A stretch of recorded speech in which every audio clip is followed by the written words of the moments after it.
Welcome to InfoStream, your daily current. Unsure what to listen to? Turn to us for today's headlines. Stay informed. Israel-Hamas conflict intensifies. The ceasefire remains fragile with ongoing violations. No King's protests continue nationwide. Border tensions escalate, impacting cricket. US-Colombia relations deteriorate with military action. Bolton's classified documents case is separate. Santos addresses criticism after Trump's commutation. Qatar plays a key role in Middle East diplomacy. Gaza faces devastation and uncertainty after the ceasefire. Surat Thani investigates illegal land deals. Louvre Museum heist results in stolen jewels. Andrew's titles have been revoked. Vice President Vance commemorates the Marine Corps' anniversary. New Jersey and Virginia governors battle for support. Israel-Hamas conflict escalates amid ceasefire violations. Following a tenuous ceasefire agreement, Israel and Hamas are engaged in escalating conflict, primarily centered around violations of the truce. Israeli forces launched airstrikes in Rafah, southern Gaza, responding to rocket attacks and sniper fire originating beyond the designated yellow line, resulting in reported casualties and at least 8 deaths, according to hospital and witness accounts. Prime Minister Benjamin Netanyahu ordered a halt to humanitarian aid until the ceasefire is upheld, reflecting concerns about continued violations. Hamas, through its military wing Al-Qassam brigades, AAQB denied knowledge of any clashes in Rafah and affirmed its commitment to the agreement throughout Gaza. The AQB also reported the discovery of an Israeli hostage's body and stated intentions to hand it over if conditions permit. Hamas' internal Rada security force was reportedly targeting a hideout of an Israel-backed militia led by Yasser Abu Shabab, highlighting the complex internal security dynamics within Gaza. Israeli forces, operating in occupied areas, are actively countering Hamas by arming and supporting these militias, creating a volatile security situation. This strategy is aimed at disrupting Hamas' authority and fostering chaos. These militias operate from protected areas, carrying out attacks before retreating. The conflict has intensified due to multiple incidents, including Israeli forces shooting Palestinians approaching the Yellow Line and Hamas' alleged delays in returning deceased hostages, as stipulated by the ceasefire. Despite returning 12 of the 28 deceased hostages, Israel closed a key border crossing, further straining the agreement. The situation remains highly unstable, with ongoing clashes between Hamas and rival groups, including the public execution of 8 people in Gaza City. The future of the ceasefire hinges on the ability of both sides to adhere to the terms and prevent further escalation, complicated by the involvement of various armed factions and external support. The return of hostage remains a strained ceasefire following a week-long ceasefire between Israel and Hamas. The return of deceased hostage remains has proven to be a complex and contentious process. Mika Engel, daughter of Ronan Engel, confirmed her father is finally home, marking the return of the first 2 bodies, Ronan Engel and Thai agricultural worker Santaya Okarasri, to Israel. Both bodies were identified after handover by Hamas to the Red Cross and subsequently transferred to Israel for formal identification. The kibbutz where Engel resided announced his burial, recalling him as a devoted family man with a positive outlook and sense of humor. 12 of the 28 deceased hostages, as outlined in the ceasefire agreement, have been identified.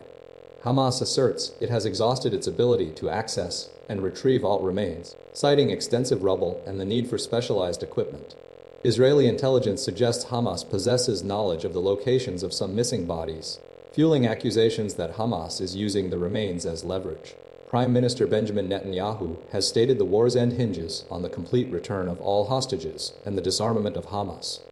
The Rafah crossing, vital for humanitarian aid and Palestinian medical assistance, remains closed due to Hamas's non-compliance with the agreement's implementation. Israel's continued strikes on Gaza, including the targeting of a vehicle carrying civilians, further complicate the situation. Despite the ceasefire, the civil defense reported the recovery of 9 bodies, including 4 children and 3 women, following an Israeli military response to a vehicle crossing a designated security line. The delay in returning the remaining bodies and the continued restrictions on aid entering Gaza are causing significant frustration in Israel, with protests erupting in Tel Aviv's Hostages Square.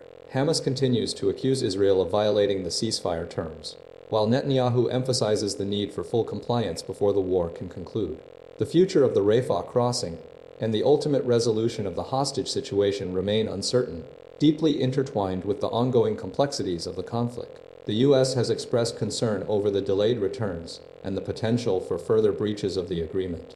Nationwide, no King's protests continue as thousands rally against Trump administration thousands of demonstrators across the United States are participating in a second wave of No Kings protests, organized by a coalition of approximately 300 groups. The initial demonstrations, which drew an estimated 5 million people nationwide in June, are continuing with over 500 events planned across all 50 states. These protests aim to challenge what organizers describe as President Donald Trump's authoritarian agenda, stemming from concerns about his administration's policies. The No Kings movement gained prominence during the opening months of Trump's second term, responding to issues such as birthright citizenship, transgender protections, student protests, and diversity, equity, and inclusion initiatives. Organizers state that the administration's response has doubled down on these contentious issues, including mass immigration raids and the deployment of federal troops into Democratic-led cities. Republican leaders have largely condemned the protests, labeling them anti-American and suggesting connections to groups like Antifa and Hamas.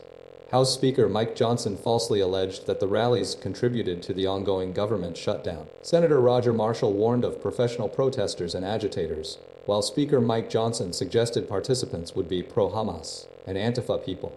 Despite these criticisms, organizers are emphasizing peaceful demonstrations and nonviolent action, drawing on training provided by the Indivisible Project, which has mobilized tens of thousands of individuals in safety and de-escalation techniques. Celebrities including Jane Fonda, Kerry Washington, John Legend, Alan Cumming, and John Leguizamo are expected to participate. The initial June demonstrations followed Trump's military parade, and this second round of protests continues to reflect broader opposition to the administration's policies and rhetoric.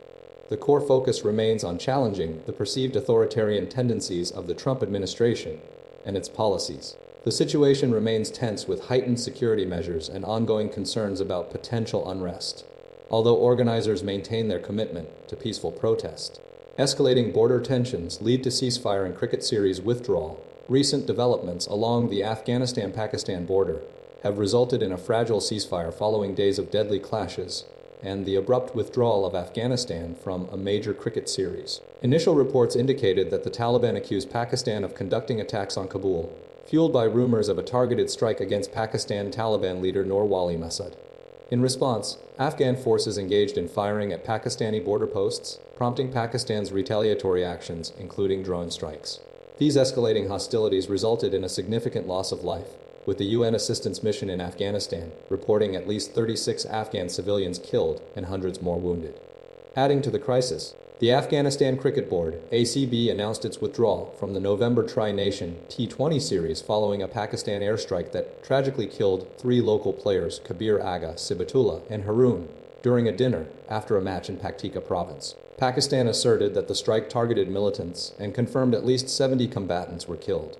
The ACB expressed deep grief, describing the deaths as a great loss and a heinous, unforgivable crime. The ICC also voiced its deep sadness and appalling sentiments, condemning the incident and offering solidarity with the ACB. Both sides have engaged in accusations of targeting civilians, with Pakistan dismissing claims of a deliberate strike against Afghan civilians as a tactic to garner support for terrorist groups operating within Afghanistan. Rashid Khan, the Afghan national team captain, offered tribute to the fallen players, highlighting their aspirations to represent Afghanistan on the global stage. The situation remains volatile, with ongoing border tensions and accusations further complicating the already precarious security landscape. The ICC's statement underscored the gravity of the situation, emphasizing the need for independent verification and a commitment to preventing further loss of life. The withdrawal from the cricket series represents a significant blow to Afghanistan's sporting ambitions, while the border clashes continue to pose a serious threat to regional stability. US-Colombia tensions escalate amidst military strikes and accusations, and the United States and Colombia are embroiled in escalating tensions following a series of military strikes against suspected drug trafficking vessels in Caribbean waters and subsequent accusations of a US-committed murder. President Donald Trump has abruptly ended substantial aid to Colombia, citing the country's leader, Gustavo Petro, as an illegal drug leader who encourages drug production. This decision follows the U.S. declaration of Colombia as ineligible for aid in September due to failing to meet drug trafficking commitments. The U.S. has conducted 6 known strikes, resulting in at least 27 deaths, with the most recent strike on September 15 resulting in the death of fisherman Alejandro Carranza, who had no connection to the drug trade. Carranza's death led Petro to accuse the U.S. government of murder and violating Colombian sovereignty. The U.S. military has begun releasing survivors of the strikes, including Jason Obando Perez, who was returned to Colombia with brain trauma, and one individual to Ecuador, both identified as terrorists according to Trump. These actions have raised significant legal and policy dilemmas for the administration, particularly regarding the detention of the survivors and the justification for using military force. The administration has presented a classified legal opinion supporting the strikes against a broad list of cartels and suspected traffickers, though this has faced scrutiny from lawmakers who argue the president lacks constitutional authority to wage war against drug traffickers. Trump's decision to halt aid stems from Petro's criticism of U.S. involvement and the ongoing failures to curb drug production within Colombia. The U.S. military strategy involves targeting vessels leaving Colombian waters, raising questions about territorial jurisdiction and the potential for escalating conflict. The situation is further complicated by the lack of transparency surrounding the strikes, including the identities of those on board the vessels and the specific legal basis for the military actions.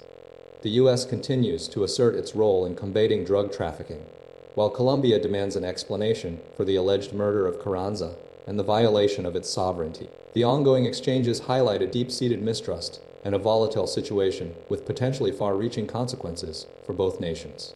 Bolton's classified documents case distinct from prior Trump allegations, though the indictment of former National Security Advisor John Bolton on the 18 charges of mishandling classified information is being viewed as a more serious case than those brought against other Trump critics, primarily due to the nature of the allegations and the investigative procedures employed. While investigations into former FBI Director James Comey and New York Attorney General Letitia James have faced accusations of political motivation, Bolton's case appears to be bolstered by a more detailed investigation and evidence. The core of the charges centers on Bolton's alleged transmission of classified information, including top-secret documents, to family members via insecure means, such as AOL, and a reported threat received regarding his account. Legal experts highlight the significant time frame involved. Bolton's actions occurred since his departure from the White House in 2019 and the potential severity of the offenses. The government contends that Bolton put the nation at risk by improperly handling classified materials. Notably, the timing of the indictment, coinciding with the ongoing investigations into Trump and Biden, has fueled concerns about political pressure on the justice system. Trump himself has publicly expressed his belief that Bolton should be jailed, labeling him a sleazebag. The legal standards for prosecuting Bolton's case are stringent, requiring proof that he knowingly possessed classified information and transmitted it to someone without proper authorization. This contrasts with some of the earlier investigations, where the focus was on improper storage of documents, as seen in Trump's Mar-a-Lago case. The case mirrors investigations into former President Joe Biden concerning the improper storage of classified documents from his time as vice president, but without criminal charges. Legal analysts emphasize that prosecuting high-ranking officials for mishandling classified information is relatively rare, yet not unprecedented. The government's ability to demonstrate that Bolton knowingly violated strict protocols governing the handling of classified materials is crucial to securing a conviction. The investigation highlights the complexities involved in prosecuting such cases and the potential for significant legal consequences. George Santos reflects on release, dismisses criticism following Trump commutation. Disgraced former Representative George Santos, recently released from prison following a presidential commutation by Donald Trump, has expressed a desire to move forward, characterizing his experience as a period of profound humility. Santos revealed he learned of the commutation through fellow inmates while in solitary confinement, a detail that underscored the unexpected nature of the intervention. Despite the commutation, significant Republican figures, including Representative Nick LaLota, have voiced continued disapproval, asserting that Santos's actions, including fraud and election manipulation, demand greater accountability and restitution. LaLota specifically criticized the commutation as insufficient, demanding lifelong remorse and financial reparations. Representative Andrew Garbarino echoed this sentiment, stating that Santos has demonstrated a lack of remorse, and the sentence served was inadequate. Santos dismissed these criticisms, suggesting that any future presidential pardon, even for Jesus Christ, would inevitably face opposition. He maintained that his 7-year sentence was disproportionate and not politically motivated, emphasizing the need to consider the specific circumstances of his case. Santos clarified that he is no longer obligated to pay fines, restitution, or serve probation. As outlined in the commutation document released by pardon attorney Ed Martin, When questioned about repaying his donors, he stated his intention to fulfill legal requirements. He acknowledged the investment was intended to win a race, which he successfully achieved. Santos expressed regret for his actions, acknowledging he was operating within a chaotic ball of flames during the time of his crimes, and apologized to the American people and his former constituents. He intends to focus on prison reform efforts, a topic he discussed with President Trump, citing the detrimental effects of the current system on reducing recidivism. Santos has no immediate plans to return to politics, stating he is politicked out and intends to remain so for the next decade. At age 37, he highlighted his experience in solitary confinement as a catalyst for his desire to address systemic issues within the prison system. Trump's shifting alliance, Qatar's central role in Middle East diplomacy. Under Donald Trump's presidency, the United States experienced a dramatic and unexpected shift in its diplomatic relations with Qatar, transforming the small nation into a crucial intermediary across multiple complex geopolitical scenarios. Initially a point of contention, Qatar emerged as a central figure in brokering ceasefires, facilitating negotiations with adversaries like Hamas and Iran, and ultimately advancing the U.S.'s strategic interests in the Middle East. The relationship's evolution began with Trump's sharp criticism of Qatar in 2017, stemming from concerns about the country's alleged support for terrorism. However, as Trump's term progressed, he increasingly recognized Qatar's value as a reliable and discreet interlocutor, particularly given its proximity to key players and its ability to navigate sensitive discussions. A pivotal moment was the signing of the Doha Agreement between the Taliban and the Afghan government, which paved the way for the U.S. troop withdrawal.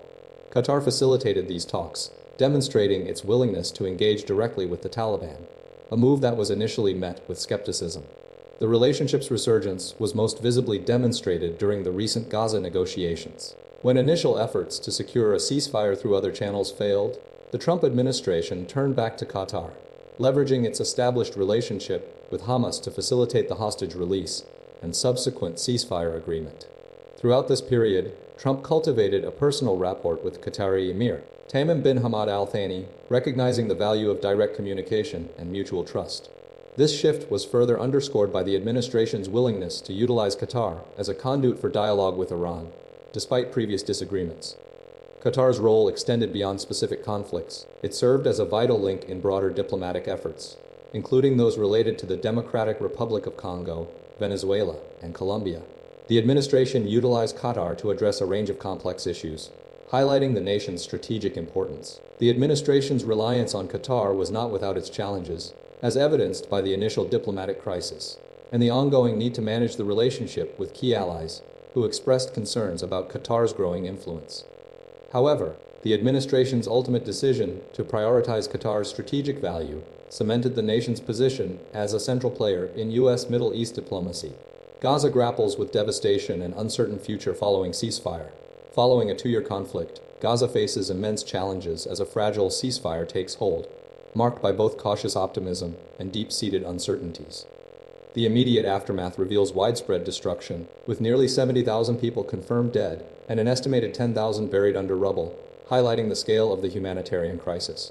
Approximately 80% of buildings are damaged or destroyed, requiring an estimated $70 billion for reconstruction, a figure significantly exceeding previous assessments. The cessation of hostilities, brokered by U.S. President Donald Trump and Arab mediators, has allowed residents like Noor Abed to navigate the ruins of his former home, utilizing GPS to locate familiar landmarks now transformed by conflict.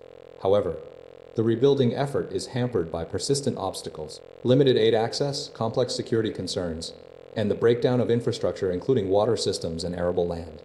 Security remains a paramount issue, complicated by the presence of various armed factions, including Hamas, and local militias like Yasser Abu Shababs in Rafah, who engage in turf wars, further destabilizing the region.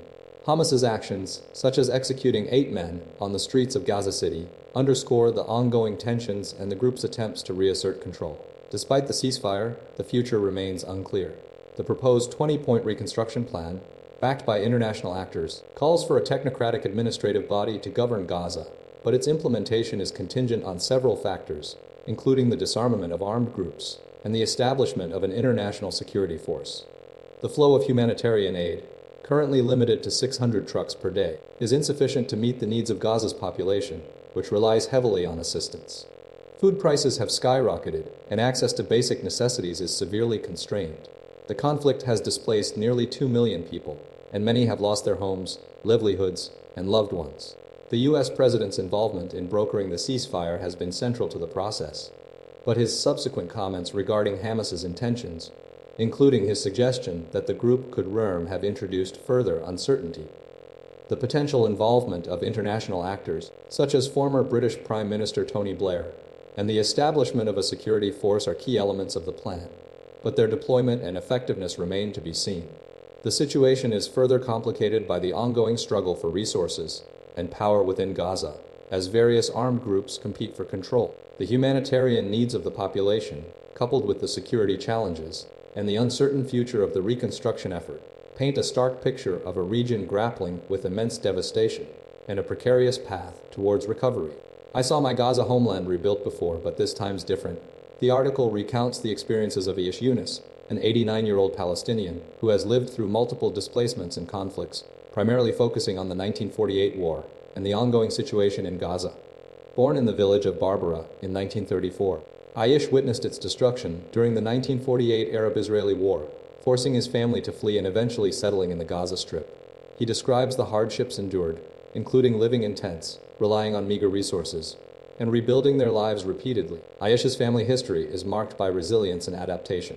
Following the 1948 war, they established a home in the refugee camp, expanding it over decades through savings earned from work in Israel, primarily in restaurants. Despite numerous conflicts, including the 2007-2008 fighting between Hamas and Fatah, and subsequent wars in 2012-2014, and the devastating 2023 attack, the family persevered, maintaining a large family of 18 children and 79 grandchildren. A significant tragedy occurred when Aish's daughter Fadwa was killed in crossfire during a street battle in 2007. Despite these losses, the family continued to adapt, with many children pursuing higher education and seeking opportunities abroad, including in Gulf countries and London. Aish's eldest son, Ahmed, is a specialist in spinal cord injuries living in London. The 2023 conflict has brought the situation to a critical point, with widespread destruction of infrastructure, schools, and healthcare facilities. Aish expresses profound pessimism about Gaza's future, believing that the scale of devastation is too great to be fully repaired, even with international assistance. He highlights the generational impact of the ongoing conflict, noting that a new generation has been destroyed, and that the family's ability to rebuild independently is severely limited. The Yunus family's story is one of displacement, resilience, and the enduring hope for a future. Despite the immense challenges, they remain determined to rebuild their lives, with aspirations for future generations to contribute to Gaza's recovery. The family's long-term outlook is clouded by uncertainty, and the prospect of returning to their ancestral home in Barbara, now located in Israel, remains a distant dream. The article underscores the profound human cost of the conflict and the urgent need for a sustainable solution to the ongoing crisis. Surat Thani investigates foreign land deals and illegal business operations. Authorities in Surat Thani are conducting a comprehensive investigation into alleged illegal business operations and land ownership irregularities impacting Kofangan and Ko Samui, fueled by resident complaints and concerns about foreign exploitation. The investigation centers on foreign investors, predominantly Israeli tourists and business operators, accused of leveraging legal loopholes to conduct unauthorized business activities and acquire land. Governor Thirit Supoi Bonfal has established two specialized task forces. The first is focused on verifying the legality of foreign entry into Thailand, with immediate prosecution for offenders. The second unit is investigating land ownership, construction, and business activities involving foreign nationals. The core issue involves individuals entering Thailand as tourists, but secretly operating businesses, damaging Thailand's tourism image and displacing local livelihoods. The investigation targets both Thai nationals and state officials suspected of facilitating these illegal enterprises. Concerns have escalated due to a luxury villa project near a resort on Koh Phangan, comprising at least 20 buildings, which was found to have constructed buildings within a national forest reserve, prompting a follow-up inspection. Furthermore, adjacent to the villa site, authorities discovered extensive land clearing and stone embankments, suggesting preparations for further development. Villagers allege that Israeli businessmen are systematically purchasing traditional farmland, potentially aiming to establish a Jewish settlement. The investigation scope extends to verifying project boundaries and assessing the overall impact on the local economy. Authorities are taking decisive action against those involved, recognizing the critical role tourism plays in Surat Thani's economic stability. The investigation highlights the need for stricter oversight and enforcement to protect local interests and maintain Thailand's reputation as a desirable tourist destination. The situation underscores the delicate balance between foreign investment and the preservation of local culture and environmental resources. Louvre Museum heist jewels stolen. Investigation underway. A brazen robbery occurred at the Louvre Museum in Paris, resulting in the theft of priceless jewelry, prompting a widespread investigation and temporary closure of the iconic institution. The incident unfolded shortly after the museum opened to the public, with a gang of thieves swiftly gaining access and making off with valuable items from the Apollo Gallery, which houses France's crown jewels. The thieves utilized a mechanical ladder to reach a window, smashing through display cases and escaping on mopeds. 9 items were stolen, including the crown belonging to Empress Yuge-Nai, wife of Napoleon III, which was damaged during the operation. Investigators found 2 angle grinders, a blowtorch, gasoline, gloves, a walkie-talkie, a blanket, and a yellow vest at the scene, suggesting a meticulously planned operation. The thieves, believed to be a highly experienced team, were observed by a tour guide hearing stomping on the window and subsequent evacuation orders. Interior Minister Laurent Nutty has emphasized the cultural and historical significance of the stolen items, describing them as priceless and of immeasurable heritage value beyond their market worth. The museum remained closed on Sunday as a security measure to preserve evidence. The investigation is ongoing, with authorities confident in their ability to identify and apprehend the perpetrators. The robbery, occurring at 9:30 a.m. local time, was reportedly the first in over a century targeting the Louvre. The museum, which attracts 8.7 million visitors annually, including 13% from the United States, is currently prioritizing the recovery of the stolen goods and securing the premises. The mayor of Paris Center, Ariel Whale, highlighted the carefully planned nature of the heist, referencing a similar incident in 1911 involving the Mona Lisa. 2 angle grinders and other equipment were recovered at the scene, alongside the damaged crown. The investigation is ongoing and the museum's closure remains in effect. Andrew's titles revoked amidst ongoing scandal. Recent reporting reveals significant developments concerning Prince Andrew's ongoing scandal, primarily driven by his connections to Jeffrey Epstein and accusations of sexual abuse. The core issue revolves around claims made by Virginia Giuffre, who alleges forced sexual encounters with Andrew, including 3 occasions in 2001 and 2010. These allegations have fueled intense public and media scrutiny, leading to calls for accountability and a formal investigation. Following a protracted period of controversy, Prince Andrew announced his voluntary relinquishment of his titles and honors, including Duke of York, in a move prompted by King Charles III. This decision, reportedly made after consultation with Prince William, aims to curtail the relentless media attention surrounding the scandal. The palace's action signifies a decisive intervention to halt the flow of damaging headlines and diminish Andrew's remaining influence. The situation is further complicated by Giuffre's forthcoming posthumous memoir, expected to provide a detailed account of her experiences and allegations. This publication is anticipated to exacerbate the pressure on Andrew and potentially reveal further details about his relationships and knowledge of Epstein's activities.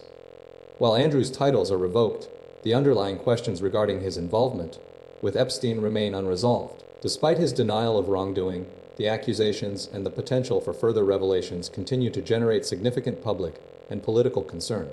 The loss of his titles represents a substantial blow to his reputation and future prospects. King Charles III played a crucial role in the decision-making process, consulting with Prince William before authorizing the revocation of Andrew's titles. William's involvement underscores the seriousness with which the palace views the situation and its determination to address the allegations decisively. The potential for further investigation and legal proceedings remains high, particularly in the United States, where Giuffre's claims could be pursued. The revocation of titles is a symbolic gesture, but it does not absolve Andrew of the accusations and does not fully resolve the ongoing controversy. The publication of Giuffre's memoir is expected to intensify the scrutiny and contribute to a continued debate about accountability and justice. Vice President Vance celebrates Marine Corps' anniversary amidst Newsom criticism. Vice President J.D. Vance commemorated the 250th anniversary of the United States Marine Corps with a live artillery demonstration at Camp Pendleton, California, sparking a significant disagreement with Governor Gavin Newsom.